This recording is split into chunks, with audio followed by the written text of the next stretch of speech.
At times, we all feel lost and in search of something more. This is Christina Dam, and this is Liberate the podcast, a podcast designed to help inspire and guide you forward through everything spirituality, creativity, art, and just giving you a sense of empowerment so that you can be powerful, be magical, and be free.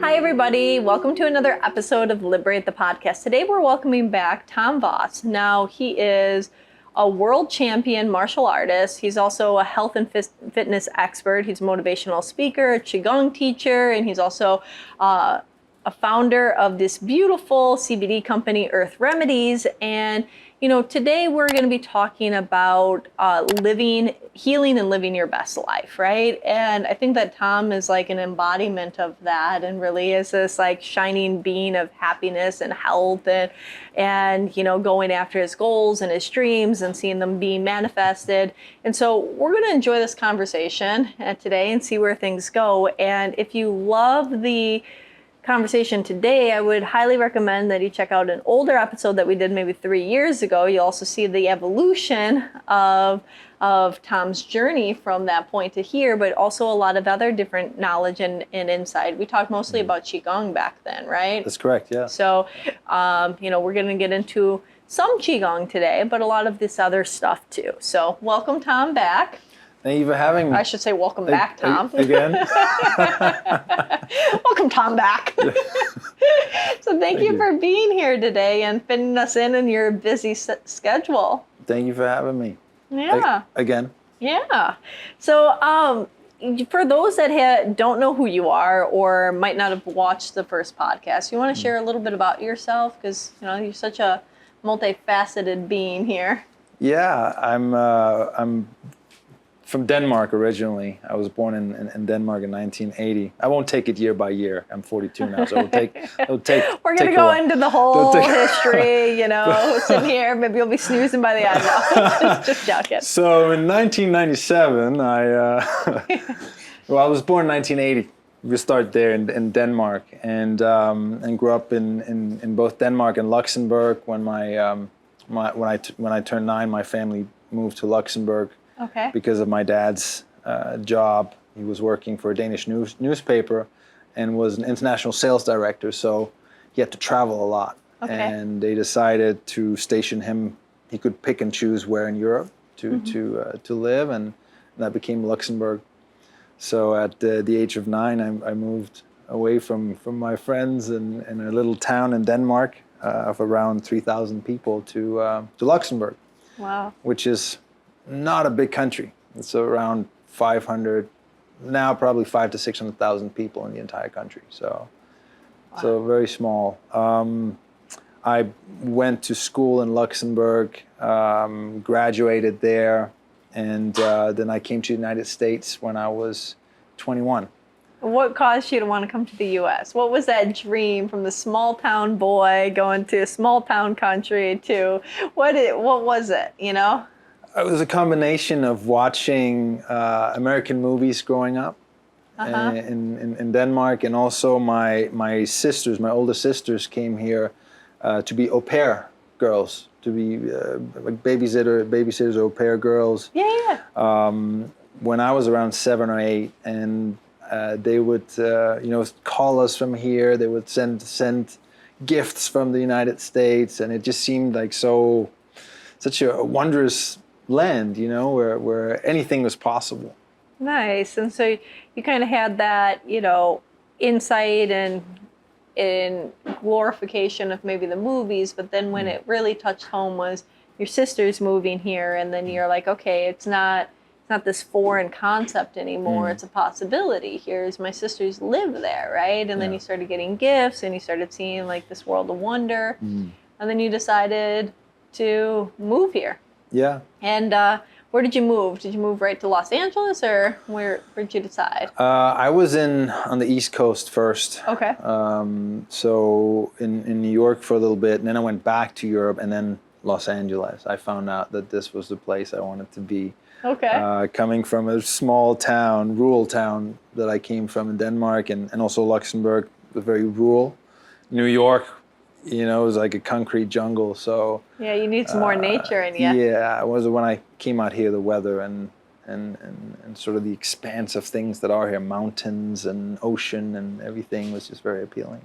Now, I know that fitness and health is very important in your life. You know, you do personal training, you teach, you're a health and a fitness expert, you do motivational speaking in regards to that, as well as you're a world champion martial artist. And so, when did you start this journey of health and wellness? I started that actually, so well, we have to go back then because when my family moved to Luxembourg, I didn't speak all the languages that they spoke in Luxembourg, French and German and English. I just spoke Danish and left all my friends behind and didn't do all the activities that I normally would do in Denmark, out playing soccer and just being very active. So what you're telling me is you got chubby. So I got chubby, yeah. I was seeing that coming out. It's like, well, you know, I didn't have friends and I wasn't out playing. I'm like envisioning you as this little butterball kid. Yeah, I became a chubby kid, and until I kind of, it took a while to settle in, you know, in this new country and new culture and learn the languages and find new friendships. We also moved during the summer, like during the summer break, which was a couple of months. So I wasn't directly in a school where I could meet kids. So there was this period of, you know, quietness, I guess, when we moved there. And I just became very passive, started watching a lot of television, you know, cartoons and eating, you know, candy and unhealthy stuff. And eventually it caught up with me. Now, did you, you know, as somebody that, you know, our topic today is really healing and living your best life, right? And during this period of time, you know, sometimes when kids go through transitions and also like gain a lot of weight or different things along those lines, it's often coupled with maybe darker periods, right? You know, sometimes depression or a lack of fulfillment or however you want to word it. Did you have any of that going on yourself or? Yeah, absolutely. Depressed. One, I was also being teased for being overweight, you know, by other kids in school, and I didn't quite understand it. Like I kind of felt like I didn't belong, you know, or something was wrong with me or whatever. And then on top of that, I fell madly in love with a girl in school as well, who was a year older than me. I think I was 12 or 13 years old. And she ended up getting a boyfriend who was also a year older than me, and it just kind of crushed me, you know, on top of what I was going through. Like at that age, you don't know how to process emotions and, you know, and thoughts and what you make things mean, you know, about yourself and about the world. Well, especially you didn't have much of an outlet or like a friend group to talk about things that you were going through, right? You know, so I mean, it's one thing you don't really have the means or the ability to process, but it's another that you don't even get a chance to even try to decipher it within your own group, right? Yeah. And so that led you at some point, you know, I'm guessing, you know, that the saying goes, what doesn't kill us makes us stronger. Sometimes our darkest moments are our biggest motivators, right? Yeah. And so you decided to start to put effort into your physical health at a certain age? Like, how old were you when you said, okay, I want to make changes here? I was about 13 and 14, and 14, I think. And it actually started because I got a food poisoning one summer. I got really sick. And it took me about 3-4 weeks to recover. And in that time, because I couldn't really eat properly, I was dealing with some stomach issues, and I lost a lot of weight. And when I started getting better again, I could see, I'm changing. You know, I'm starting to change, to be slimmer again, and that sort of inspired me to, okay, well, now I'm gonna go the other way. I started running and playing more soccer and eating, you know, healthier and better and less as well, and And eventually that led to me losing a bunch of weight, getting really skinny, and even skinny to the part, because I thought I don't ever want to be teased again for being overweight. So it kind of, from one extreme to the other, became so skinny. Yeah, that almost it was too skinny and unhealthy skinny. Yeah, yeah. And I could run fast on the soccer field when I was playing, but I didn't have any strength in my legs to kick the ball anywhere when I caught up to it. You're like, I can get there and I can outpace anybody, but I'm not, Yeah. So my brother-in-law at the time, well, he became my brother-in-law, but my older sister's boyfriend at the time wanted to help me strengthen my legs. So he took me to the gym for the first time when I was around 14 years old, and I absolutely hated it. Yeah, that's some honesty. Like, this is good. For somebody that now makes a living and helps people get into health and fitness. Just being candid and being like, I hated it. Yeah, I thought, what am I doing this just to feel sore and feel all this pain? Yeah. At the end, I didn't quite understand it, but he kept picking me up after school and taking me to the gym and kind of pushing me to work out and then also eat healthy. And after a while, I could start to see the results. I became more athletic. I got stronger. I could run even faster. I could kick the ball properly when I caught up to it. So I started seeing the results of hard work paying off, that I sort of had some sort of control over my body in a way. Yeah. And that then eventually, after a year or two, led to the owner of the gym that I was training at asking me if I would be interested in competing in the national championship in bodybuilding as a junior. As I believe I was 15 or 16 at the time, and represent his gym. And the only reason I said yes to that was because he offered me a year free membership in the gym. So I'm like, yes, I will do it. Wow. And I had no idea what I said yes to. I just, all I knew was that, I knew Arnold Schwarzenegger, he was a competitive bodybuilder. And all I had to prepare were these fitness magazines, like Men's Fitness, Muscle and Fitness magazine in German. Yeah. That I would then read and try to learn about nutrition and exercise and prepare myself the best way possible. Isn't it? I always find it so fascinating for people when I interview people and I hear their stories of their journey of the different things, and it's often like this one pivotal moment in time, where it's something that somebody says or does or leads you down that literally changes the trajectory of your whole life. And in this story, I'm hearing of two. I'm hearing of your not quite brother-in-law, but soon to be brother-in-law, having this, love and desire to help you. And maybe there were some concerns of you being too skinny that you talked about with your sister, or that you had any kind of body issues or something like that. Right. Who knows what was going on in their conversations, but was committed to you to the point of picking you up every single day after school, and installing a new habit in you. Yeah. And helping you get beyond the hate of it or the discomfort or whatever it was, to the point of such a commitment to seeing the results, to the point that the results were seen to that level that the person that owned the gym even noticed, right? And then not something you were seeking, not something that you were, neither of these were things that you're like, I want to do this, I'm going after that. And I think that that's important for our listeners to hear, because a lot of times people are looking for, I need to have that epiphany inside of myself to lead me to where I'm supposed to go, right? But sometimes it's a guidance outside of us that nudges us in a direction of things that we wouldn't even imagine for ourselves. Right. That help us create the person that we've always wanted to be, but we didn't know that would have been the steps to take to get there. Right. Right?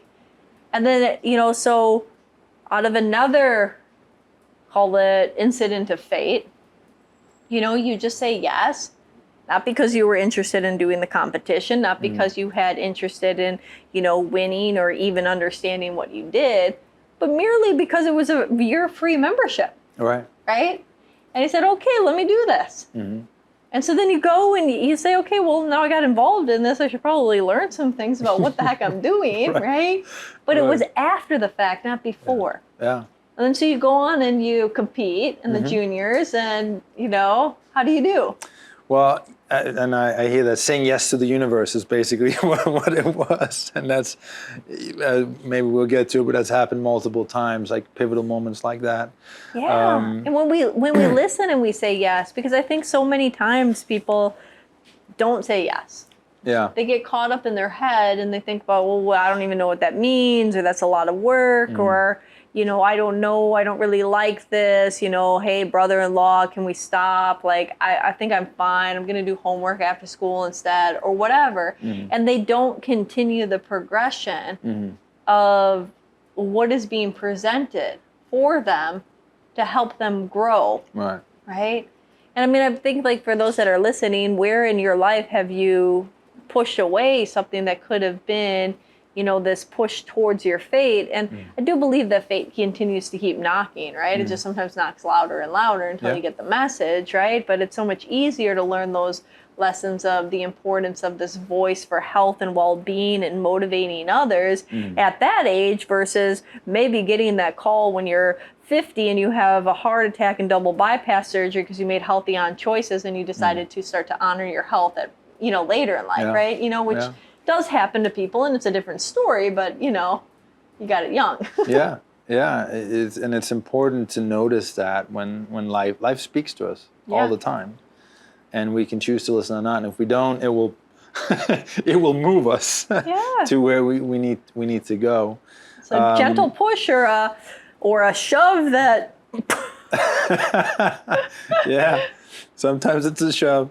In this instance, though, I said yes without knowing what I said yes to, and ended up competing and winning the national championship in Luxembourg in bodybuilding as a junior at the time, and I got the year-free membership. But what I didn't realize was that by winning the national championship, I have to represent the country in the world championship.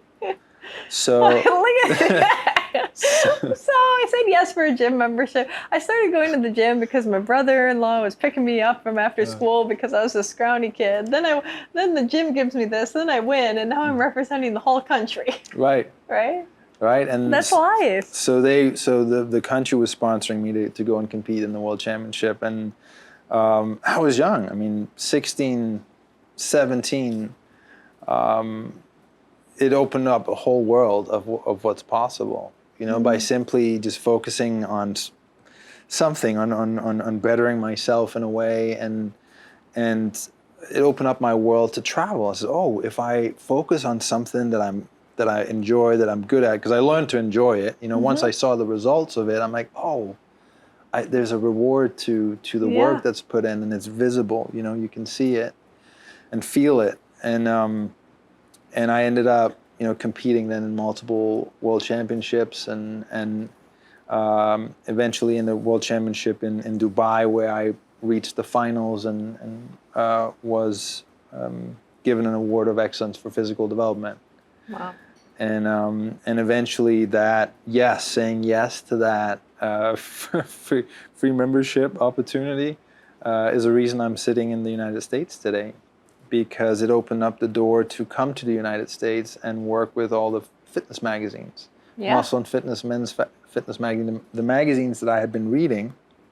You soon graced the cover up. All of a sudden I was in them and on them, and so that was part of my journey getting here. Isn't that interesting too, though? That sometimes we don't see where we're going to end up going, and some of the very things that we admire, we use for the tools to teach us, we become the teacher or the model for other people to learn from, right? I mean, just seeing that, and being like a kid in high school, reading these magazines to understand health and fitness, to you being the one that is a contributor and featured giving your advice to others that are reading years later, right? I mean, it's so great. Yeah, I mean, it's been quite a journey, but with that also came, because in school, when I found something that I enjoyed, and for anybody out there, it doesn't matter what it is, if you find something that you're good at and that brings you joy, and you do that, it will lead to other things. It will open doors because you're passionate about it, and people are magnetized by that passion that you have for something. Yeah, absolutely. Because I was told in school by teachers and so on. They're like, so what do you want to do? You have to make a choice now what your career is going to be. And I was told that my hobby, which was fitness training and so on at the time, that there was no future in that. They literally told me that you got to have a serious career. There's no future in this. Yeah. So, and I thought, well, why can't I do this and maybe something else? Or why can't I, take this to its fullest if that's what I want to do? But that's also, to stop you right there, important to really notate to people, because a lot of times, we do start to listen to ourselves, right? And we say, oh, okay, well, this is something that can lead us somewhere. And we get the misguidance of other people's limited perspective of the world and their limited belief system that then casts onto us. Because somebody doesn't believe that that's possible, because they feel that maybe it's not secure and it's not this, or it's so out there, they start to say, oh, well, that's not, that's not really a career.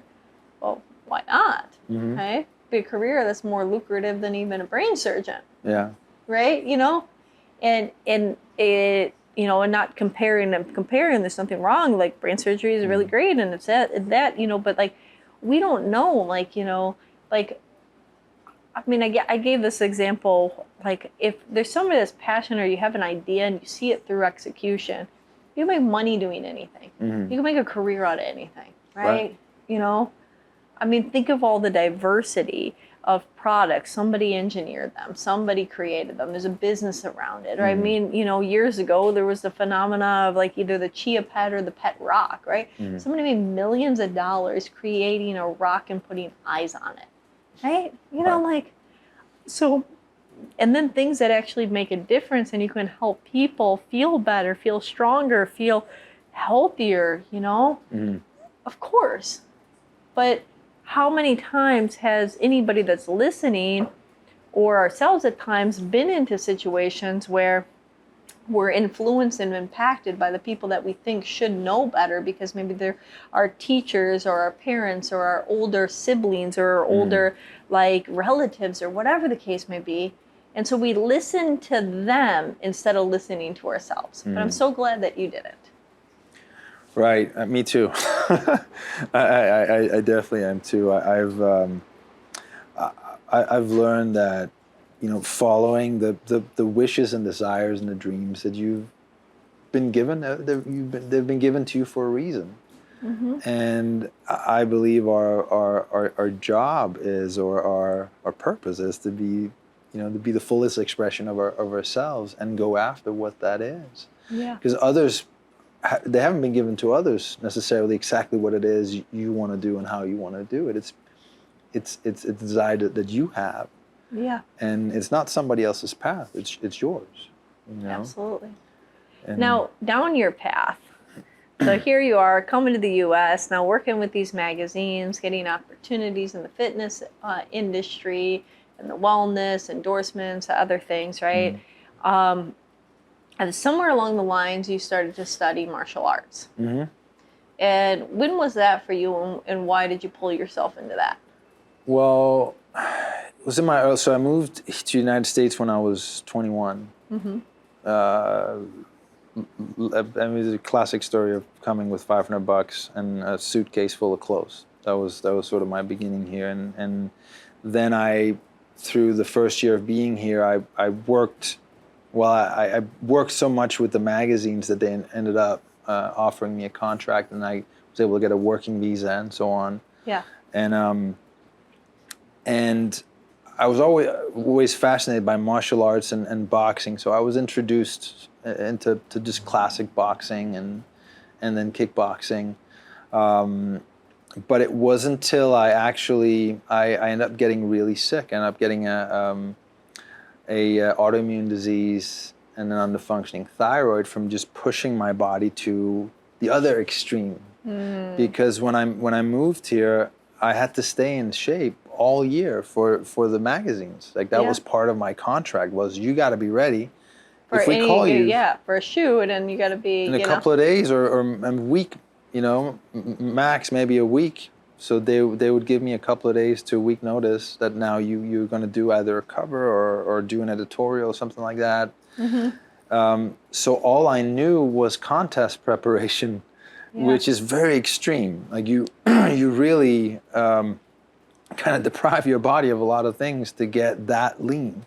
Yeah. And then afterwards you have the opposite, which is sort of the building phase. So you eat, everything you can to grow and build.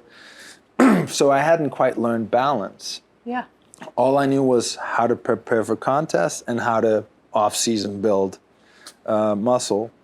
And now I had to stay in shape year round, and my body just couldn't deal with that. It was too taxing on it. It's like the revving the engine, on a gas car. It's like keeping it in the RPM in the red all the time. Eventually, the engine blows, and that's what happened to me physically. I ended up getting sick and ended up in hospital in the ICU, and sort of had to figure out how to heal myself back, and was told that I had to be on medications for the rest of my life. Oof. And I refused to believe that. I refused to believe that. My mom is a healer and a reflexologist and physical therapist, and she had given me a book by Wayne Dyer called "You See It When You Believe It," and part of that is also around health and healing. Like if you believe that you can heal, then you can, and that stuck with me. I'm like I refuse to believe that I have to take a pill every day for the rest of my life.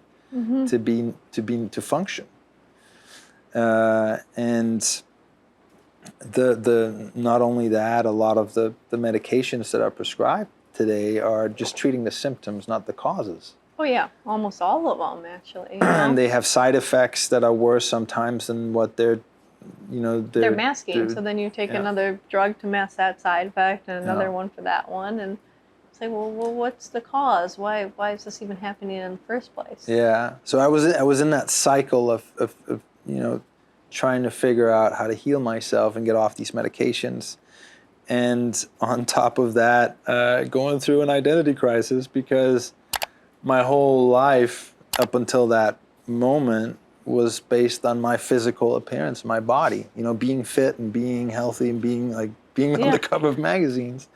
And all of a sudden that stopped, I now had to figure out how do I heal myself. And with that also, who am I? If I don't have this, these physical attributes or my health, then who am I? What am I? So that put me on the journey of holistic health and healing and learning Qigong, meeting a Qigong grandmaster, learning how to heal myself. And within 3 months of meeting him, I was able to get off the medication and heal myself. And that's been 12 years now. That's a phenomenal story. And, again, we did a whole podcast on Qigong, so you can, tune into that one. But a little bit on that, I know that the premise of it is really harnessing your life force, right? And building that up. And a lot of times when people have diseases and ailments and sicknesses, in pain even, it's from being depleted of their life force energy. And so, would you say that was what kind of helped you heal yourself, was reactivating that? Well, it was restoring balance, because I was clearly living a very unbalanced life, extreme in one way. And restoring the balance, because dis-ease simply means not at ease. Yeah. That's what that's the definition of disease. So I had to figure out how to restore ease and balance back again. And the Eastern philosophy is that when our chi is imbalanced, that's when we get sick. We're worried, stressed, and we're susceptible to illnesses, And when our chi is balanced, when we are returning our body to its natural state, then we are in flow with life. Yeah. And then we have clear minds. We can reach our full potential. We feel good. Yeah. And that's the philosophy and practice of Qigong is one, cultivating your chi, building and cultivating your chi, and also balancing your chi. Yeah. So you can live. You can have a lot of buildup of energy, but in the wrong places, and it's out of balance. And that's like kind of, you go into that opposite extreme and pushing yourself, right? There could have been like reserves of energy being stored up, but maybe in a not harmonious way. Yeah.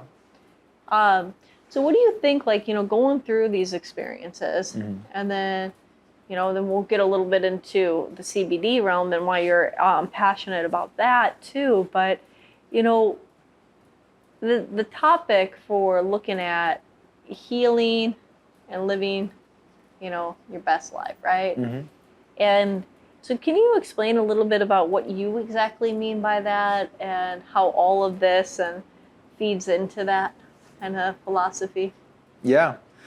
So I came to learn, one, by accomplishing a lot of things. For example, being on the cover of magazines and doing all that, it was great while it lasted. When I got it, it was very short-lived. Like I accomplished this and I felt great for a month. The magazine was out on stands. But then afterwards, now what? And I felt I was constantly chasing something. I was constantly looking for something to either feel validated or feel good or feel accomplishment and have that experience that I was worth something, that was worthy, and it was all based on outside circumstances or accomplishments. Yeah. But it was never fully fulfilling. There was always this sort of emptiness or what's next. Yeah. So it was this endless pursuit that I was on of gratification and losing my health and not only my health, like all my material possessions when I got sick. You get sick, your income goes away, your identity's gone, I'm sure it hits you in many different facets. I mean, I lost pretty much everything and was in a lot of debt and literally had to start from I guess rock bottom. I've heard somebody else say that rock bottom was my foundation, that I built my new life, and that's very true, because when I lost all of that, one, I learned that the material things, they're great to have, but you don't really find happiness. It's very short-lived, and how important my health and well-being was really the most important, because without it, I couldn't do anything. Yeah, it's one of the most famous quotes by Emerson. The first wealth is health. Yeah. So learning that lesson the hard way, and also figuring out what's the most important thing in life, or what do we really thrive for? What is it that we want? And it's living in a state of peace, of peace, of contentment, of gratitude and love, and how do we cultivate that? Because it's not external. It's something that's cultivated from within. It is your life force. It is your chi. It's your chi within. And understanding and learning that, now I have to figure out, well, how can I be happy? How can I be happy? How can I live from that place on a daily basis? And then from that place create, because now whatever you creation is meant to be fun, right? Yeah. When you go after something or accomplish something, the process is supposed to be fun. Yeah, we're playing life every day, like it's you know, we're big kids if once we're adults, you know, but I mean, it's the same, you know, we're out there living, doing, manifesting, learning, growing. It's just that the only suffering comes from this expectations, and instead of seeing things as opportunities or how you can learn from something, having a judgment around it, and then you create suffering. Yeah. Right? I should have did this, or I shouldn't have done that, or this person should have did this and should have did that, or I expected it to go better, or I really expected that I was going to get that opportunity and it didn't happen. And then suddenly, instead of seeing what's next, or learning and bouncing like a ping pong and being like, okay, well, that did go in over there, let me hit it over here. Defeativeness comes. Yeah. Right? And people don't even notice. Maybe you weren't meant to, maybe that person said no to you. Maybe that girl that you were madly in love with when you were 13, 14 years old went out with somebody else because down the line you met somebody else. Right? And even if that relationship didn't work, or that led you into your whole journey of understanding the physical body, then understanding energy, then mastering well-being and happiness, right? You know, like, so maybe that suffering of seeing the girl that you fell in love with date somebody else was the best thing that happened, right? But we don't realize that when we're going through it, right? We're just like, this didn't work out, or my heart's broken, or I can't believe I put all my time and energy into this dream, and it didn't go anywhere, right? Maybe it did. You're just not there yet. Yeah. Well, exactly. So it's part of it is learning to enjoy the process. You know, there's a saying as well: is change is not painful. It's the resistance to change. Yeah. That is, you know, or transformation. It's the resistance to it, and when we can allow life to unfold itself and go with that flow and be in the discovery of how does it come about. Like when we set an intention, for example, you know, being on the cover of magazines, it was like I set that intention, I visualized that in my mind, and it came to be. I just didn't quite understand how it worked, the universal laws of how that worked at the time. But once I went through the healing, applying it to healing, visualizing myself as being healed, it's already done. I already know it's done. How did I get there? And then being in discovery of how did I get there? Because the intention that we set, when we set a goal, a dream, an intention, it's not for us to figure out how we get there. We just know we get there. We just need to be in the discovery of it. Yeah. And where people start to suffer is that they think they have to know the whole way to get there, and then the process becomes unenjoyable because you're constantly worried. Am I going to get there? Am I not going to get there? Am I? And Am I doing the right thing? Am I not doing the right thing? Should I, you know, like, or being overly cautious of how they look? It's like somebody going on somebody dancing, right? If they're constantly worried whether they're doing the moves right, are they really enjoying the dance? Right? Yeah. I mean, I don't think that those two can exist in the same sentence. Yeah. Because one takes you out of the moment and takes you in the seat of the other, and one that allows you to be present and actually enjoying and inside of your body, embracing that experience. Yeah. And, you know, it's kind of like dancing with life, right? You know, if you're dancing and you're always trying to lead, or you're never wanting to follow, how enjoyable is that? Right. You know, but if you go with the flow of it, you might find that you really enjoy it, and you might find that you also don't understand when you're leading and the other person's leading, or when you're following, or when you're this or that, because you're just so in the symbiotic flow. And that's the dance of the universe. Yeah. Sometimes you don't know when they're leading you and when you're leading and taking the course, because it's such this beautiful fluidity. Yeah. But you're in it, you know, and you're actually in life. Instead of waiting for one day when you get this goal or achieve this thing or have this so that your life can start. I mean, I feel like so many people are in that, and they're so in their head, right? And I mean, I get it. I mean, we've been there too. I'm sure you have. I know I have, you know, different periods of time. But then you find like when you just let go. You enjoying this so far? Did you forget to subscribe? Make sure to do so. It takes 2 seconds. Just press that little button, the red one. You know the one. Just press it, little like.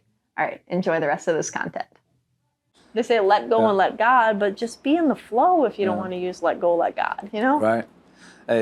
Alan Watts talks about this as well, as interpreting life as a musical thing. Because if life was about getting to the end result, whatever that is, the goal, whatever the dream, whatever that is, well, it's like music. You don't go to hear a piece of music just to hear the finale. If that was the point of the composition, then everybody would just hear a crashing chord, and you know, people would just focus on the finale. But it's about the dance itself and the finale, right? And that's what makes it so amazing. It's a musical thing, and we gotta remember to dance when the music's being played. You know, and that kind of reminds me of sometimes analogies I give with clients. It's like, you know, we're in Los Angeles and San Francisco is like 5.5 to 10 hours away, depending on the route you take. And, you know, you can be so set on getting to San Francisco that you take the 5 and it's a straight shot, and maybe you get there in 5.5 hours, and you're just really focused on getting there, right? And that may be okay. And you might notice, you know, farm fields or stuff along the way, and it might not be that pretty or whatever. Where like you can take this beautiful one all the way up. It might stop in a couple different places in Big Sur or in different areas and see the beauty of the coastline and have it be this experience of this journey. You still get to San Francisco. Right? And some might argue, well, but I got to San Francisco faster the other way. Some might argue, but how much more did you enjoy the other experience? Right? And we can't say which, you know, like we're not here to be like this judgment, you know, because maybe then you can embrace more of San Francisco once you get there. But like, how much of life can you allow yourself to also enjoy the journey? Because either way, you're going to get to that destination. And you got to decide, were you just white knuckling it, angry in traffic the whole time, trying to get there as fast as you can, and the only thing you really paid attention to was changing lanes? Or was it like taking in this whole scenery, finding a cute, quaint restaurant, noticing the beautiful coastline, allowing yourself to just be at peace, and then arriving? You know, that's kind of how life is, right? And it doesn't necessarily mean that one needs to take longer to get there. But how do you do your goals? How do you do the next steps? Because either way, you're en route. Either way, you're moving. You just decide if it's a misery move and you're waiting anxiously, or whether you're not even paying attention to how fast you're going because you're just enjoying. Suffering is optional. Like, you can choose whether you want to suffer the whole way or you want to enjoy the whole way, right? That's the choice of free will that we have. And it's all about the perspective that we choose, you know. And then from that, then I truly believe that everything that happens, there's a blessing in everything. Nothing is so bad that it's not good for something. There's always something good that can come from it if we are looking for the blessing, right? And of course, if you're looking for what's missing or for what's bad or whatever, then you're gonna be focused on and present it with whatever that is ongoingly. But if you focus on what the blessing is in something, and you look for that, then you, in my experience, you will find that. You will find that, and you will move forward without holding on to resentment and anger. Like in your situation, somebody else could have been like having so much resentment and anger towards the fact that, you know, you had this really robust career that just stopped at you know, just like that because you got sick, and you could say, oh, you know, no fault of my own, even though you're the one who put your body through it. But, you know, we get into these mindsets, right? And be angry at God, angry at life, angry at whatever, right? and angry at the doctors that they're saying you have to take a pill every day for the rest of your life. Or you say, well, what's the blessing in this? Where's the opportunity? And he said, okay, well, the opportunity and the blessing as you were going through, you were saying, let me figure out how to heal. Got introduced to a grand master, started studying, and said, okay, how do I incorporate? Maybe this is my blessing, is to achieve balance. Maybe this is for the blessing out of this was to understand how out of balance I was and how important it is to have balance. So one person can still say, oh, everything was faded away from me and taken away from me, and now I was at my rock bottom, I lost everything, I went all this debt. Was in the hospital, I was suffering. They say, well, what's the blessing? And that's the hard thing for people to get, and especially when it becomes more emotionally taxing, right? The loss of a loved one, the loss of a child, the unfairness of, a relationship that was sabotaged, whatever the case may be, right? And you can get into these things that you say, okay, well, where's the blessing there? But if you let go of all of the other stuff, and what is perceived as more evil or more wrong or more painful, and you just simply ask yourself, what am I learning? How can I use this to move forward? You will see the blessing. Right? You will see the blessing in everything. It's like even on controversial things, like a mother losing or parents losing their child, but like then it goes into that like Mothers Against Drunk Driving, right? That organization was founded because a mother lost her child to a drunk driver and created this organization to bring awareness on driving under the influence and the deaths and everything that comes, and created this whole nonprofit of movement because of one tragedy. Now, I'm not saying that child's life deserved to die, and I'm not saying any of that, but I'm saying what can you use to move forward to say this experience already happened. As far as I know, we don't have a time machine, we can't change it. But you can always deal with how you interpret and what you use with the information and the situation. Whether it prolongs that suffering or whether you use that as a catapult to make massive ripple effects for good in your life. And becoming an alchemist. Really is alchemizing darkness and heaviness and sadness and despair, and transmuting that into transformation, into love, into light, into using that for the greater good of others, and that's a choice that we have, right? Is like life can either be a blessing or a curse, and it's the only difference is a matter of perspective. It's just how we choose to look at something. Absolutely. And that's where our power is the choice that we make, and whatever that is, life gets to be our experience of that choice. So you can also either say that everything is always working against me, or you can say the universe is always working in my favor. Like paranoia, and a new word now is pronoia.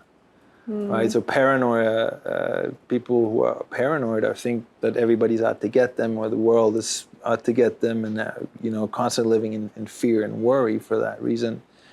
Well, the opposite of that is pronoia, which means that everything is working in your favor. Like no matter what happens, even if it's something bad, it's somehow leading to something good, or somehow working in your favor in one way or another. And all it is a choice. Absolutely. And of belief, It all starts with whatever's going on right here, right? In between, your two temples, or in between your ears, you create heaven or you create hell. And, and allowing, of course, there's other things like allowing your body to be in balance, allowing yourself to take care of your health, because all of those other factors lead in to the ability to see things a little bit brighter, right? You take care of you have the proper nutrition, you have the proper balance and rest, you're more easily able to deal with stress. You're able to overcome situations that might be, you're maybe able to have more serotonin and dopamine produced in your brain, even on the biochemical level, right? Mhm. So it is important, but it all starts with shifting your thoughts so you actually take those actions. Yeah. And And where did you get into CBD? well, part of holistic health and healing, well, one was immersing myself into the healing arts, qigong and so on, and also with that came holistic nutrition, and I was researching Ayurvedic medicine and Chinese medicine and herbalism and discovering ways and plants that help heal the body and the benefits of them, which I was able to apply to myself, and then also, of course, immersing myself into the martial arts and accomplishing things in that field, and but it came out of researching like what are the best things on the market out there? What are the highest quality things on the market in terms of medicinal mushrooms? CBD and cannabis were, really just, it's been such an explosion in the world because they're now discovering all the benefits of the cannabis plants. Yeah. And with CBD, with the clients I was working with, I discovered, well, it really helps with inflammation of the body. It helps the nervous system as well. It helps calm the nervous system. It has many benefits. Yeah. That these plants, and not just hemp, for example, where CBD is derived from. Yeah. Many other plants as well. But there were just so many products on the market that were misleading, and I with my partner went out to find the best possible, like sourcing the best possible CBD or oils that we could possibly find, because we knew what was in them and we knew that they were good. And not just that, we don't just do CBD products, it's also medicinal mushrooms, and we're formulating something new as well, like adaptogenic tonics as well, that'd be great. that are good for the body as well. And also based on products that are on the market, we want to look at what's there and see how can we improve on what is there. Yeah. And provide people with the best and highest quality products for health and well-being. I love it. And that's how Earth Remedies came to be, and the reason we call it Earth Remedies is because it's remedies from the earth. Yeah, no, it's simple and good and natural. It's like your shirt and the natural colors and like the handwriting for the logo of just like, here it is, Doesn't have to be complicated. It's there. It's from the earth, And the branding too, with the wood caps on it, it's really well branded. Thank you. My partner Damien has a background in the creative arts as well, and we wanted to have something that also that felt a little bit like Eastern medicine as well, which is kind of, this is a little bit like calligraphy. If you see it, it has that look and feel to it. But Earth Remedies, not just because it's remedies from the earth, but also portions of our profits will go to remedying the earth back. Oh, I love that. So we want to model nature. And in nature, nothing is taken without something also being given. It's a symbiosis, a synergy that's there. And so we want to be a conscious company, conscious commerce, where we give back for ocean cleanup, for wildlife preservation, and other causes as well. So you don't just do something for your own body when you you don't just take, you allow it to be replenished. Yeah, you're also doing something for Mother Earth, and I think it's important to live in that, or with that philosophy as well, which goes back to Qigong and like Taoism. Taoism is also about living in harmony with nature, and that's also where healing takes place. Where many people, and including myself, I was so disconnected from nature, which is why I got sick. Our bodies are not separate from nature. We are nature. Yeah. If you look at our lungs on an X-ray, it looks like a tree. Right? Do you think that's by chance? No, it's like we give back CO2 when we exhale, and we get oxygen and other things from the tree. Yeah. So there's a give and take, a symbiosis that happens, and when we can understand that we're not separate from nature, we are nature. Our bodies are nature, and when we can return to that and live within the rhythms of nature and of our bodies, then healing occurs. Then we live in a flow state. We live with life, because we are life. Yeah. We are life. We're an expression of life itself. Yeah, so true. Yeah. So simple, but so true and profound, right? Because you don't hear it like that. Yeah. So even just going out and connecting with nature, these devices that we have, the phones, they kind of disconnect us really from each other. Because they're supposed to be more connected, but then people feel less connected. Yeah. And just going out in nature and being out in nature, that in itself is healing. Yeah. And returning to that. You can feel it. I mean, you take a couple minute walk in a mountain or in a park, and you literally can notice yourself shift, especially those people that live in inner cities like Los Angeles or other places. If you spend a lot of time out of harmony with nature, and then you step into it, as long as you're sensitive, but I think even people that aren't sensitive, they notice some form of shift. Yeah. Right? You tap in 10 minutes later and say, do I feel different than when I drove up? You probably will say yes, and you might not be able to pin it, right? But your whole body starts to relax a little better. Yeah. And that is also how you, or a part of how you live your greatest life. It's cultivating feelings. Like feelings, thought. We can think thoughts, right? But and thoughts can create feelings. We know if we think about something negative, we don't feel good. When we think about something we're grateful for or something that makes us laugh, we feel good, right?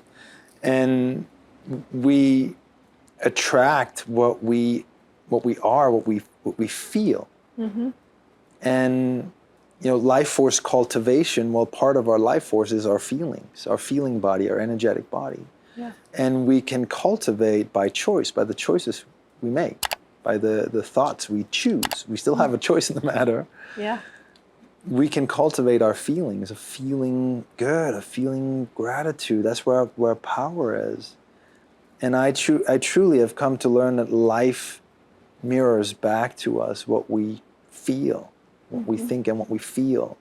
Like you walk around with a frown on your face, you're probably going to encounter people who are going to frown back at you. If you walk around with a smile on your face, people, I've noticed just, when you walk on the street, and people can be in a contemplative state. Yeah. And even have a frown on their face, but when they see a smiling face, they kind of mirror that back to you. And I was like, wow. So in that way, we create our life, our environment, by how we choose to show up. Who do we choose to be every day, moment to moment to moment?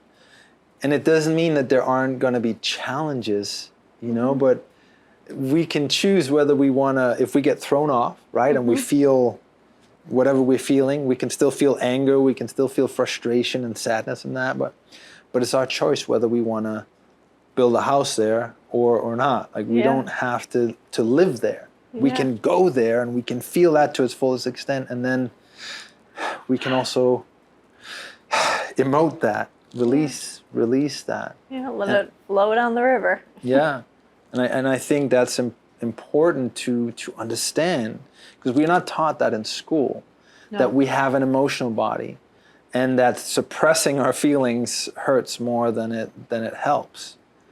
Especially as a boy, when you cry, something happens, you cry, you're told don't cry. Crying is weakness and crying, but you're really just releasing and emoting the energy that you're feeling, the emotion, energy and motion, right? Yeah. And we're taught to suppress it rather than feel it. but our feelings have power. There's power in our feelings, and feeling fully. It's part of living life fully. Yeah.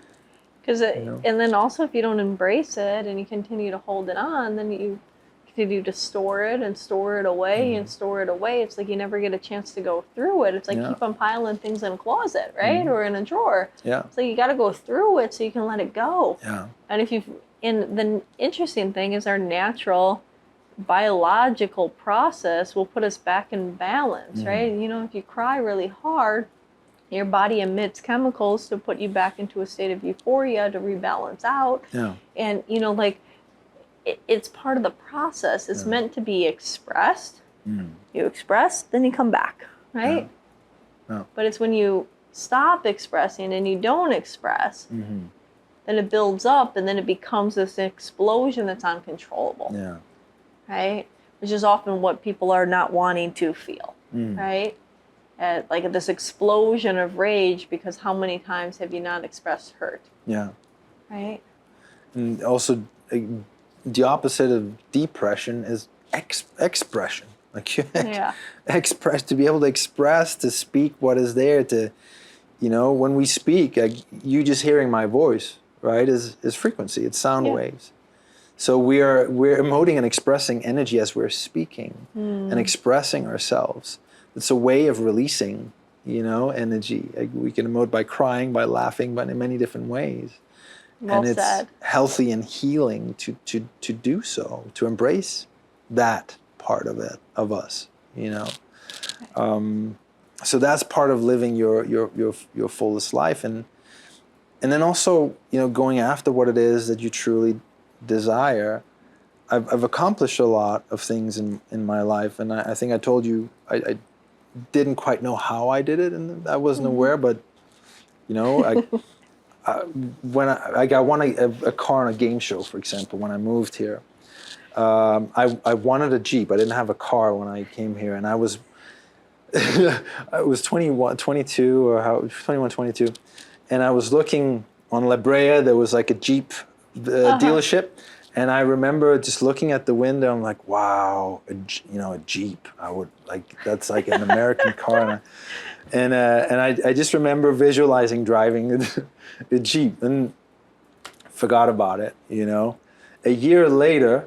I was offered a contract with Weeder Publications, Muscle and Fitness, Men's Fitness, from having worked, you know, with them, and the week I signed my contract with them, they asked if I wanted to go on this game show called Hollywood Squares, that I had no idea what it was about, but they were like, you can win stuff, you know, and they have a week called Fit Contestant Week, and you're like, sure. If you want, you know, you go on there. We'd like you to go on there. So like, yes, sure, I'll go on there. So I go on there, not knowing also what I get myself into, and end up winning the show. And winning the Jeep. I won $3,000 in the show, and then I went on to the bonus round because I won, and there was like Pamela Anderson and Miss Piggy and Phyllis Diller and Charo and all these celebrities that were in the square. I was like, what? And you have to get like three, you know, either 3 X's or 3 O's, right, to win, and you have to answer questions in order to get one of those. Okay. So in the bonus round, you have 30 seconds to answer all 9 questions. So 1 question for each square, you know, and it's a yes or no answer. Okay. And the prize was a Jeep. So I go through it. I answer. I think I had 4 answers right out of the 9, and because I was only there one day, they gave me 1 bonus point. So they took away 4 keys. So there were 5 keys left to choose from, and I just picked one. Like I didn't even think about it. I just took one, and that key started the car, and I won a Jeep. Wow. And you know, like, it's crazy when you think about it. Like it is, but I mean, I love that you're telling this, because like that's how life works. I mean, you know, some people might be like, oh, you got lucky or that. And no, there's like a clear intention, without expectations and a story of how that was going to happen. Oh, this would be really great if I had a Jeep. Instead of like trying to plan and organize and strategize around it and come up with all this energy. You let it go, and a year later you had a Jeep in your hand.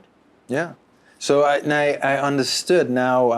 At that time I was 22. I'm turning 42 next month. So I've had 20 years to think about how this all, to kind of figure out and understand how this all works.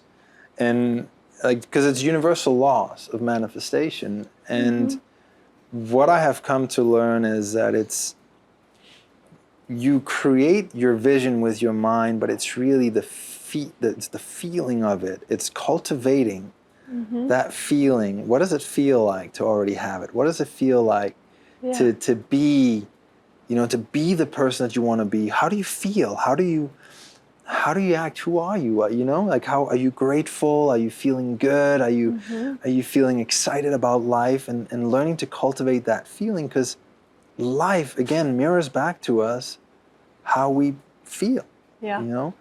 And the mind is the creative part of our body, our creative tool, and our feelings are the magnetic tool of our bodies.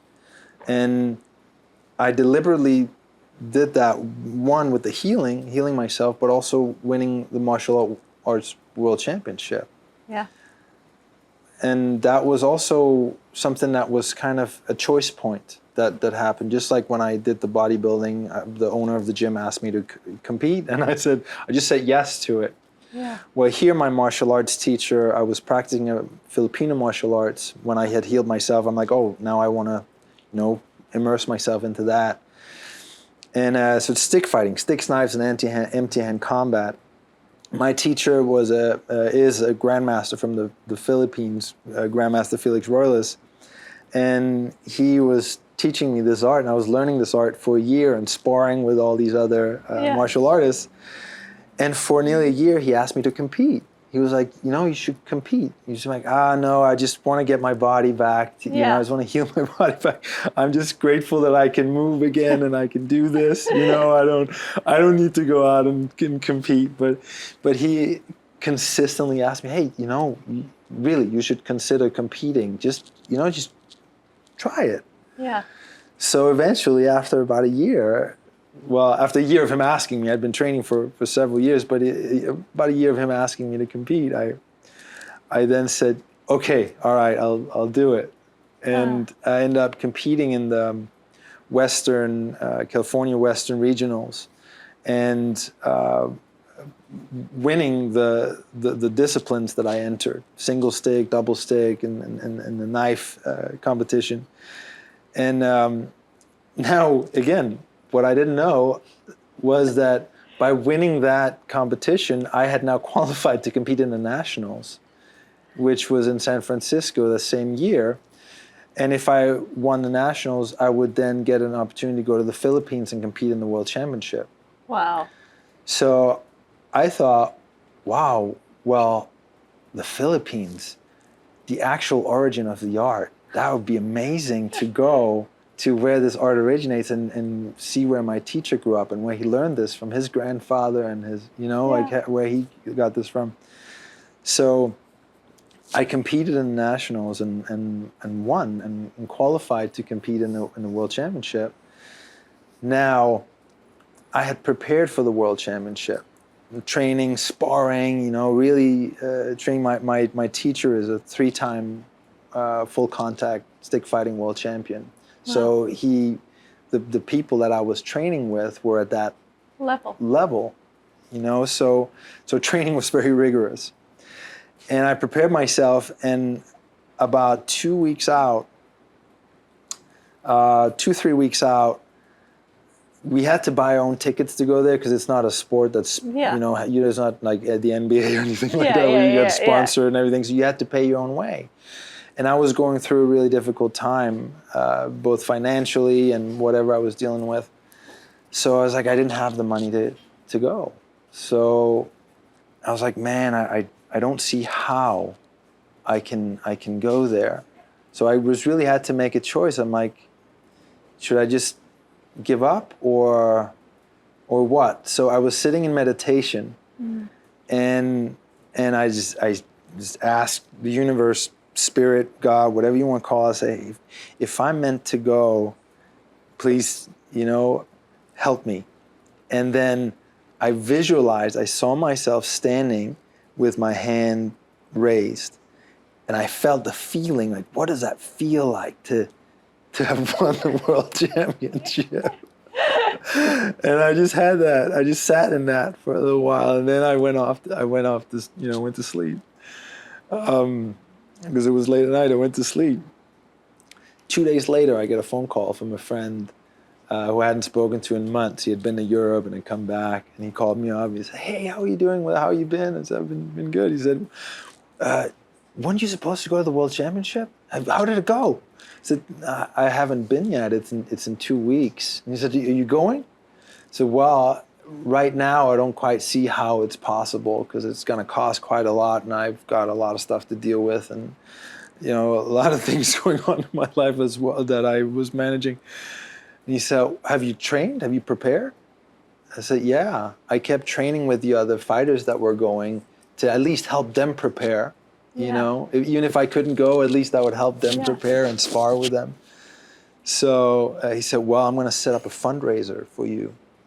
And so he did. Overnight, he set up a fundraiser. And through that fundraiser, within 4 or 5 days, we raised all the funds for me to go and compete in the Philippines. And those were some people I didn't even know that heard the story, that I qualified and had contributed. So now I'm going to the Philippines to compete in this world championship. And my teacher found out, he's like, "I'm coming too." So he decided to come with me to be in my corner and to be with the team. And I got to not only experience where he grew up and visit his family up in the jungle, up in the mountains, and I then went on to compete, and it's elimination. So when you lose a fight, you're out. The day before we had come back from the jungle, I had broken a tooth in the jungle because. What were you doing out there? Well, so we came to this family, and they were serving us food, and they had this like chicken. It was like jungle chicken, and they run around in the jungle, and how they prepare them, and they just chop him up, and then they grill him, So you didn't know there was big bone in it. There was like big bones in there, and I didn't know. So I like bit into one of my tooth cracked, so I had an exposed root, and I was now going into this fight with an exposed root. The first fight that I had, I disarmed my opponent, and he got really upset. So he rushed me and threw me to the ground, and I compressed a rib. So now moving forward, I was fighting with an open tooth, broken tooth, a compressed rib. So every time I was breathing, it felt like somebody was poking me with like a needle or a knife. And I just like, okay, I just gotta keep going, and I fought my way all the way to the semifinals. I won the semifinals. I now had to fight in the finals, and the person I had to fight in the finals was the Philippine military champion. Wow. So walking into that, I thought, I don't know how this is gonna go my way. Like this Philippine ring judges, referees, and the Philippine military champion, this is not look like it's gonna go in my favor. But then there was also this voice in me that said, "Hey, 2 weeks ago, I didn't see how I was gonna be here, and now I'm standing here. And not only that, all the people that helped me get here, like that just gave me this extra energy that I wasn't just doing this for myself. It was now also the people that invested in me coming there." So I was going into this fight going, I've overcome all these obstacles. So if he's going to win it, I'm going to give him a run for his money. I'm going to give him the fight of his life. Yeah. And I'm going to fight all the way to the end. And it was one of the hardest things I've ever had to do. Like my body was tired. I was in pain. I was just exhausted. And there was definitely this voice within me that we all have. Yeah. That was saying, stop, quit, stop, don't continue, don't go on. But then there was also this other voice that kept saying, no, you can rest later. Just go, go. You just give your best, give it all. You know, at least you'll feel that you gave it your best and you won't have any regrets. And that voice just, just keep going. And it went on to an extended round, and eventually it was last minute of the fight, and the ring referee is standing behind my opponent. They had just separated us, and he's looking at his watch, and and I can see over the shoulder of my opponent, oh, he's about to throw in, so they throw in this rubber knife to say the fight is over. And he's about to throw it in. I was like, that means the fight is going to be on. So as soon as they said fight, I jumped and I got him like right on the side of he's wearing a helmet, right, for protection. Got him right beside of his helmet. And then they called the fight. They called, the fight was over. So now they're counting, right? They're counting the scores for the rounds, for all the different rounds. And at that point, I didn't care. I collapsed. I was so exhausted. Like, I gave it everything. I'm done. I gave it everything. No matter what happens, I know I did my absolute best. And they were counting scores. The military team were coming up, wanting to see the scores. My teacher was coming up. Master Felix was coming up, and the judges sent them away and called up another referee, and they're counting.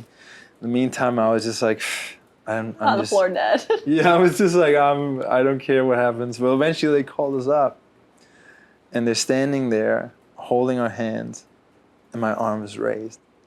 I won the world championship.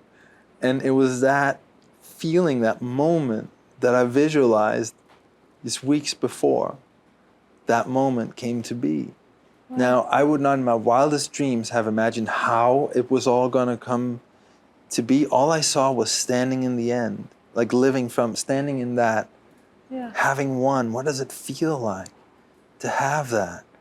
And then live into that future, watching all these circumstances happen. My friend calling, creating a fundraiser, all the things that had to happen to lead to that moment.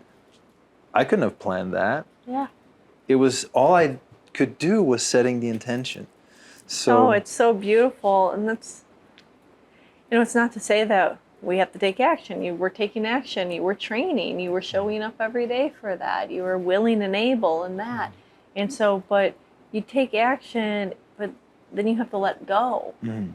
And in that space, you make room for the magic of the things that could happen in ways that you could never even imagine. Yeah.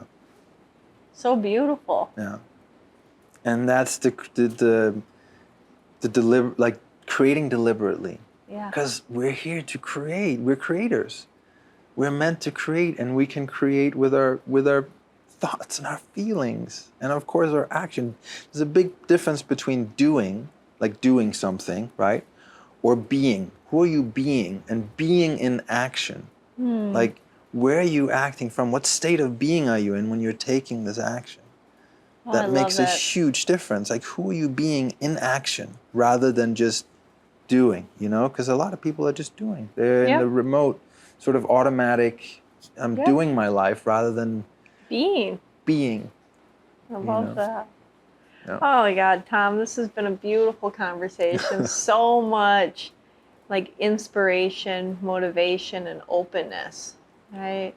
I really love all the stories that you told of just times in your life when you let go, when you allowed faith to intervene, or you just said yes to life and what was being presented and didn't really know what you were getting into, but saying yes, which I think is another powerful thing, Yeah. We're so often presented with opportunities that we might not understand, that we might not fully think that we're ready for, that we might not think we deserve. And if you just say yes, you're just going to see what happens, right? It was like, okay, let's just give it my all in this fight. I'm here. I broke my freaking tooth. My root's exposed. I got a pinched vertebrae or, back area. But, I'm here. Let me just see what happens to give it my all. But to allow yourself to embrace. And now you help other people see that and see that through your stories, through your ups and downs and your unshakable ability to believe in yourself, right? But through it all, you believed in you. and you allowed the belief in you to take those steps. And you also had something that I think is really important to highlight, is you allowed yourself to be a beginner and to learn. You didn't feel like you needed to know all the answers. You didn't feel like you needed to be an expert at things. You said, okay, you allowed yourself to be vulnerable, to be a student. And that's, I think, one of the biggest things that is a hiccup in people's lives. They feel like, oh yeah, I need to be this like expert, you know, like, I don't know how many times I hear people say that they need to be fit to go to the gym, right? You know, and it's like, if you felt like you needed to, like, I don't know, understand exactly how to bodybuild before you went into the competition, or exactly how to do, you know, needed to be a really good martial artist before you did this, or need to like that, or like any of the things in your stories. Right? You just allowed yourself to say, okay, let me feel who I can learn from. Let me learn from articles. Let me learn from teachers. Let me seek out like different experts that know better than me. Right. And I think that that's a beautiful thing, because we are surrounded by so many people. So many people that can share so much knowledge and wisdom. We can take what works for us and we can leave the rest. We don't have to subscribe to everything that somebody says to us. Right. But we got to be open. Yeah. Because if you think you know it all in life, right, and you think that, or you think you have to know it all to experience life, right? That's kind of like the same kind of philosophy that people feel like, once I get to this accomplishment, then I can be happy, or then I can achieve this, or then I can have my life partner, or then I can actually do the thing I want to do, or then I can actually enjoy life, right? Why? Why can't you do that now? Yeah, I think that's where it's backwards, because most people are living for, first I have to do, right, in order to have. Yeah. So I can be happy, fulfilled, whatever, you know, whatever it is. But they're now, even science is now coming to understand, like from the quantum physics, is it's the other way around. We live in a feeling universe. Yeah. And it responds to our feelings, you know, and our thoughts and our intentions. So it's really the other way around. It's first be, like, who are you being? What are you being? Who are you choosing to be? Yeah. And then from that place, do, or being in action, like I said before, do, and then have. But then with the having, you already are feeling, you're already being grateful, you're already feeling gratitude, and now the having of it is just a, you know, a bonus. Like, yeah. And we can do it deliberately when we understand how powerful we really are. You know? I love that. Well, where can people find you? Where can they find your beautiful products? I mean, I know they're at Liberate, but, you know, what are some of your websites, handles, different things, so people can continue to hear your wisdom, maybe work with you, buy your wonderful products, all that stuff? Yeah, so I have a website called Chi Within. So QI, so Chi for life force, chiwithin.com.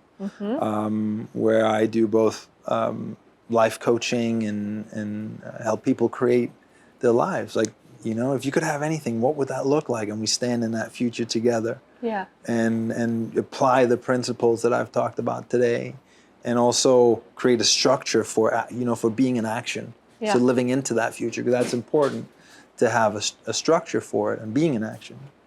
And then also teach Qigong, you know, holistic health and healing. I work with some Parkinson's. People who have Parkinson's who get great benefits from both Qigong and holistic supplements, which leads me to Earth Remedies. So that's earthremedies.com, URTH remedies.com. I'm sure you're going to put it where I'll put it down there, but somewhere. Most of our audience listens still, so I like to always have it verbally as well. Yeah, so Earth with a U, URTHremedies.com, and that's where we have our supplements and products. Awesome. Beautiful. And thank you for being here today. Thank you, everybody, for joining. Like I was just mentioning, I know most of you are listening to this on either one of the audio platforms on iTunes or Spotify or one of those things. But if you want to check us out on YouTube, you can actually see us in person. We also do something cool on YouTube that we don't do in the audio platforms, is that we cut up this podcast. So there might be some really amazing, you know, some of Tom's wonderful stories that are just going to be cut, where you can take that, you can share it, you can allow yourself to give that wisdom to some of your friends and family. That's what we're here for. So check us out on YouTube too. If you do, please like, comment, and subscribe. We're trying to get the YouTube up a little bit. And of course, keep on listening to us in your car or on hikes or whatever you do when you do listen to us. Yeah. Thank you so much. And Owen, we're also coordinating a Qigong class here at Liberate. Oh, so, yes. You've been teaching some here. He's been a busy old bee working on some pretty big feature films that are coming out. So maybe there'll be some other credits added to his name very soon. Maybe some Oscar nominations coming and things like that. But, we'll see. So we'll see what happens. It's possible. We'll see what happens. But, but yes, here at least once a week for Qigong class. Yeah. Thank you. Great. Thank you so much. Thank you, everybody. Until next time. Thanks for joining us. If you enjoyed this conversation, please like it, subscribe, and share it with your friends. If you want to hear more about what we have going on and happening online or in the neighborhood, check out liberateyourself.com and sign up for our mailing list. Also, follow us on Facebook and Instagram at Liberate Yourself. It's YouRself, URSELF. Until next time, be powerful, be magical, and be free.